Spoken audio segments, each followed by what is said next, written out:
J.R.D. Tata. Jahangir रतन दादाभाई उर्फ J.R.D. का जन्म 29 जुलाई 1904 को पेरिस में हुआ था। उनकी माता फ्रांसीसी थी। उनके पिता का नाम रतन दादाभाई टाटा था। वे जमशेद जी के चचेरे भाई और आर.डी. के नाम से प्रसिद्ध हुए। J.R.D. की शिक्षा फ्रांस, जापान आदि देशों में हुई। उन्होंने 1 वर्ष तक फ्रांस की सेना में प्राथमिक सेवा भी की। उनकी इच्छा थी कि वो सेना में बने रहें, लेकिन विधाता को कुछ और ही मंजूर था। अतः उन्हें फ्रांस की सेना को अलविदा कहना पड़ा। वे कैम्ब्रिज विश्वविद्यालय से इंजीनियरिंग की शिक्षा प्राप्त करना चाहते थे, लेकिन इसी बीच उन्हें अपने पिता से भारत आने का संदेश प्राप्त हुआ और वो एक आज्ञाकारी पुत्र की भांति भारत लौट आए। यहाँ लौटकर उन्होंने अपने आप को एक ऐसे माहौल और व्यावसायिक साम्राज्य के अंतर्गत पाया जिसके वे अभ्यस्त नहीं थे। उनके कार्य की शुरुआत टाटा सन्स में एक सहायक के रूप में हुई। उनके पिता आर.डी. की मृत्यु के कुछ समय बाद सन 1926 में उन्हें कंपनी में एक निदेशक के तौर पर शामिल कर लिया गया। सन 1938 में वे चेयरमैन नियुक्त हुए। J.R.D. एक करिश्माई व्यक्ति थे। लगभग 53 वर्षों तक उन्होंने भारत के औद्योगिक विकास में अपना योगदान दिया। 25 मार्च 1991 को उन्होंने अपने कनिष्ठ साथी रतन नवल टाटा को टाटा सन्स का कार्यभार सौंप दिया। टाटा सन्स के बोर्ड ने उन्हें एक मत से आजीवन अध्यक्ष चुना। J.R.D. को भारत में नागरिक विमानन का संस्थापक माना जाता है। वे भारत के प्रथम ऐसे पायलट थे जिन्होंने ये योग्यता प्राप्त की थी। सन 1932 में उन्होंने भारत के प्रथम राष्ट्रीय वाहक टाटा एयरलाइंस की स्थापना की। सन 1964 में इसका नाम एयर इंडिया लिमिटेड कर दिया गया। टाटा एयरलाइंस की उद्घाटन उड़ान कराची से बंबई के बीच हुई, जिसका नियंत्रण J.R.D. के हाथों में था। बाद के वर्षों में उन्होंने लंबी दूरी की अंतर्राष्ट्रीय उड़ानों के लिए भारत सरकार के साथ संयुक्त उपक्रम के रूप में एयर इंडिया इंटरनेशनल लिमिटेड की स्थापना की। सन 1953 में इसके राष्ट्रीयकरण होने तक वे इसके कार्यकारी अध्यक्ष रहे। उनके सुझाव पर भारत सरकार ने 2 उड़ान कॉरपोरेशन एयर इंडिया और इंडियन एयरलाइंस स्थापित किए, जो कि क्रमशः अंतर्राष्ट्रीय और घरेलू उड़ानों के लिए गठित किए गए थे। उन्हें एयर इंडिया का चेयरमैन नियुक्त किया गया। इस पद पर वे सन 1978 तक कार्य करते रहे। भारतीय नागरिक उड्डयन की 50वीं वर्षगांठ पर 78 वर्ष की आयु में उन्होंने एक 50 वर्ष पुराने विमान में अपनी 1932 की उद्घाटन उड़ान को 15 अक्टूबर 1982 को उड़ान भरकर दोहराया। वैमानिकी क्षेत्र में उनके योगदान के लिए उन्हें कई पुरस्कारों से सम्मानित किया गया। सन 1948 में उन्हें भारतीय वायुसेना में ऑनररी ग्रुप कैप्टन तथा 1966 में एयर कमोडोर के पद से नवाजा गया। इसके अलावा उन्होंने कई अंतर्राष्ट्रीय पुरस्कार भी प्राप्त किए।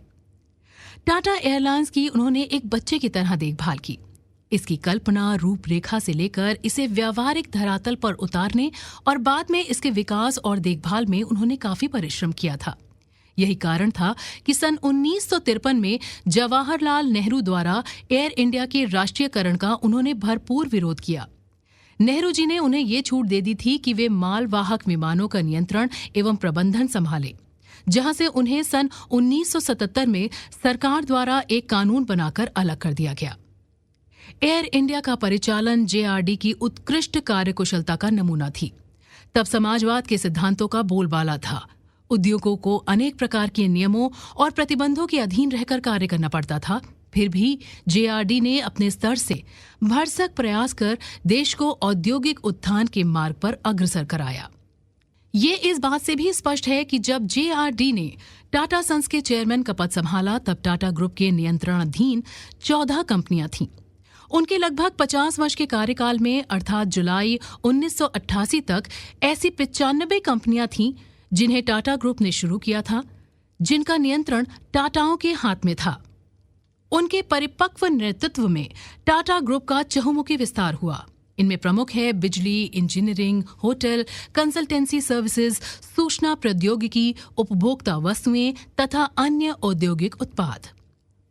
विज्ञान और चिकित्सा के क्षेत्र में भी उनका योगदान अपूर्व है। उनके कार्यकाल में Tata institute of social science, Tata institute of fundamental research, national institute of advance sciences, Tata memorial hospital ने अपने अपने क्षेत्र में नई ऊंचाइयों को छुआ। जेआरडी ने उस समय चालू कारोबार के तौर तरीकों को एक नई दिशा दी। उन्होंने घरानों के सदस्यों की देखरेख में उद्यम चलाने की परिपाटी अपनाने के बजाय विशुद्ध व्यावसायिक नजरिया अपनाया। प्रतिभाओं को आगे लाकर उनकी दक्षता का उपयोग करने और उन्हें आगे बढ़ने का अवसर दिया। इसमें उन्हें कुछ कठिनाइयों से भी दो चार होना पड़ा, लेकिन उन्होंने चुनौती का सामना किया।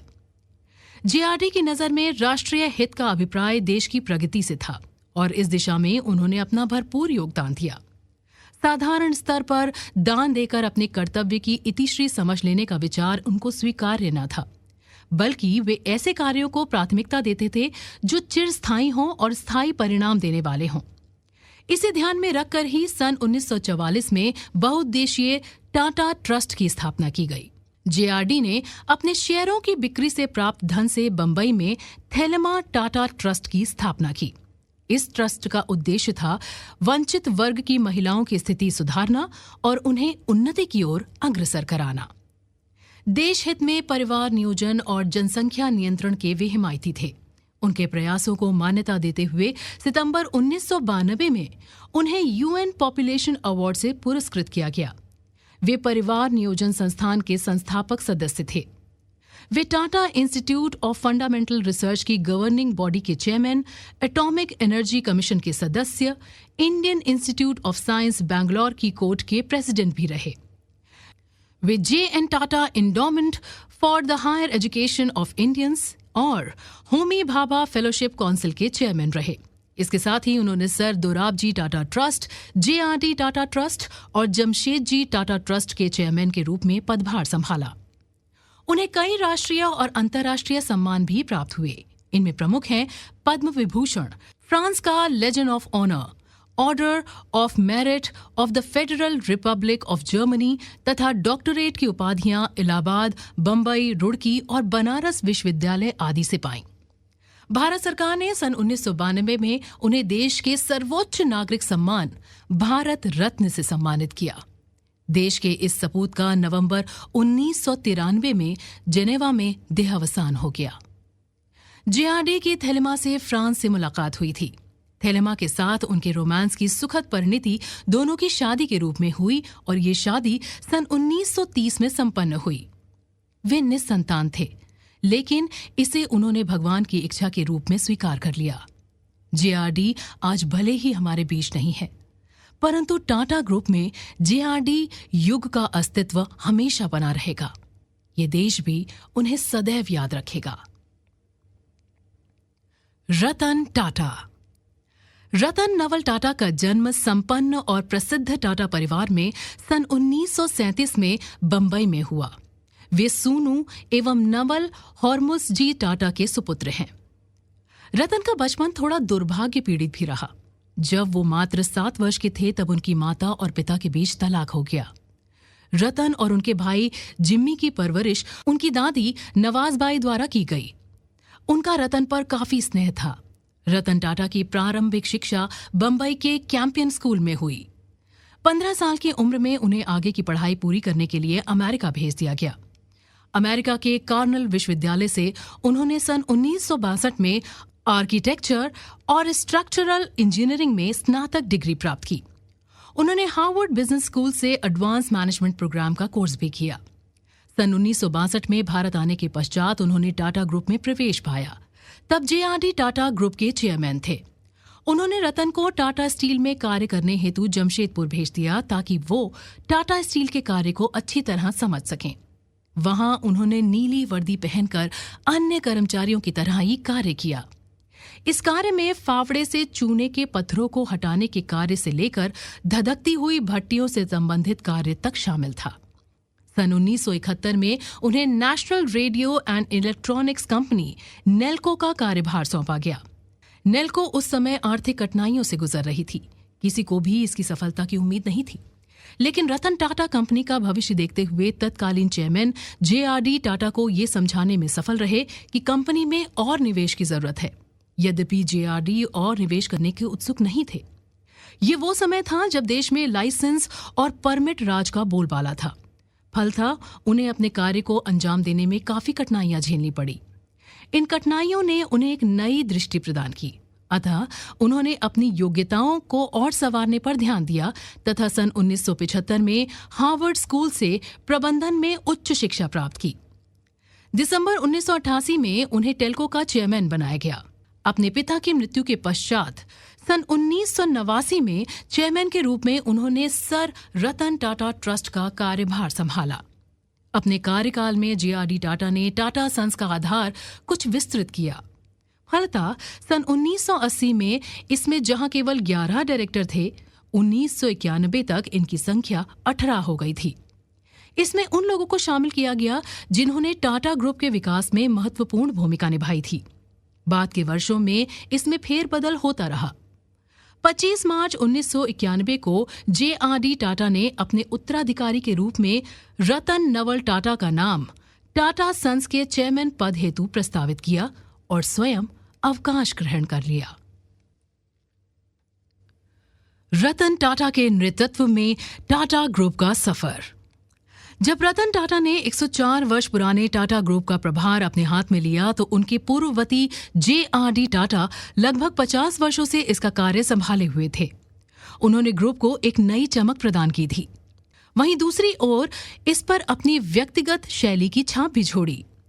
जेआरडी के कार्यकाल के उत्तरार्ध में टाटा ग्रुप के विभिन्न संस्थानों के कुछ शक्तिशाली चेयरमैन तथा प्रबंध निदेशकों जो जेआरडी से नजदीकी रूप से जुड़े थे ने अपने अपने संबंधों की घनिष्ठता की पृष्ठभूमि में अपने से संबंधित कंपनियों पर अपनी छाप छोड़ने की कोशिश की। जुलाई 1991 में केंद्र सरकार ने एमआरटीपी के कई प्रावधानों को समाप्त कर दिया और उदारीकरण की ओर कदम बढ़ाया। सरकार का ये कार्य रतन टाटा के लिए काफी राहत भरा था, जिन्होंने मात्र 3 माह पूर्व ही कार्यभार संभाला था। जब रतन टाटा चेयरमैन पद पर आरूढ़ हुए तो व्यक्तिगत कंपनियों का संचालन शक्तिशाली चेयरमैन या प्रबंध निदेशकों के हाथ में था और वे अपने अपने ढंग से चल रहे थे। इन सबको एक साथ जोड़ना उनके लिए सबसे प्रमुख चुनौती भरा कार्य था। उन्होंने चेयरमैन तथा प्रबंध निदेशक पद हेतु अवकाश ग्रहण करने की उम्र तय की। चेयरमैन हेतु यह उम्र 75 वर्ष तथा प्रबंध निदेशक हेतु 65 वर्ष थी। उन्होंने तत्कालीन कंपनियों को संगठित किया, कुछ अन्य से बाहर आना जाना सुनिश्चित किया, नई कंपनियां स्थापित की तथा बाद में कुछ का अधिग्रहण किया। अपने कार्यकाल के प्रथम दशक में ही उन्होंने 32 नई शुरुआतें की। जेआरडी की मृत्यु तक ये स्पष्ट हो गया था कि रतन टाटा का टाटा सन्स के बैनर तले ग्रुप की कंपनियों को संगठित करने के प्रयास को जेआरडी का वर्दहस्त प्राप्त था। उदारीकरण के इस दौर में टाटा होल्डिंग कंपनी ने ग्रुप कंपनीज जैसे टिस्को यानी टाटा स्टील, टाटा केमिकल्स, टेल्को यानी टाटा मोटर्स और टाटा टी में धीरे धीरे अपना शेयर अनुपात बढ़ा दिया।